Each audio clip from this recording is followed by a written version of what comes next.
67 2 உங்களில் எவர் செயலால் மிக அழகானவர் என்பதை சோதிப்பதற்காக அவன் மரணத்தையும் வாழ்வையும் படைத்தான். மேலும் அவன் மிகைத்தவன் மன்னிப்பவன். செயல்பாடு 2 செயல்பாடு இருக்குது. ஒன்று அவசரத்தில் செயல்படுறது இருக்குது, பொறுமையில் செயல்படுறது இருக்குது.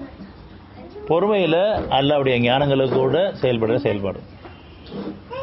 அவசரமாக சாப்பிட்றதும் இருக்குது, பொறுமையாக சாப்பிட்றதும் இருக்குது. பொறுமையாக நடக்கிறது இருக்குது, அவசரமாக ஓடுறதும் இருக்குது. சாதாரணம் சொல்லுவாங்க, நான் ஓடிட்டே இருக்கேன், வாழ்க்கையில் ஓடிக்கிட்டே இருக்கேன்னு சொல்லுவாங்க.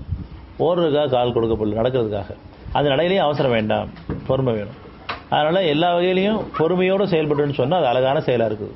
பொறுமையோடு பேசணும்னு சொன்னால் அழகான பேச்சாக இருக்குது. பொறுமையோடு நம்ம ஒவ்வொரு காரியம் செய்யும்போது அழகான செயலாக இருக்குது, சுகமான அனுபவமாகவும் இருக்குது.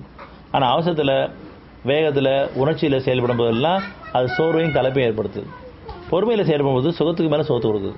அப்போ நம்ம பொறுமை தான் நமக்கு அடிப்படை. அந்த பொறுமையில் என்னுடைய வழிகாட்டுதல், வழி நடத்தல் நமக்கு இருக்குது.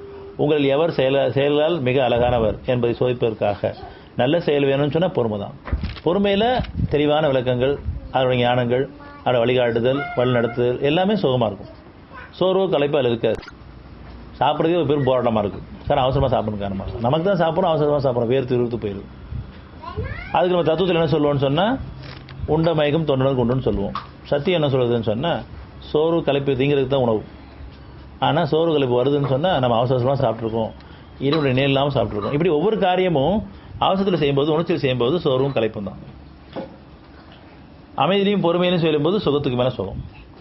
அப்போ நமக்கு அடிப்படை தேவை அமைதி, பொறுமை. அந்த அமைதியும் பொறுமை இறைவன் கேட்டோன்னு சொன்னால் பாக்கியமுள்ள வாழ்க்கை நம்ம இருக்கிறோம்.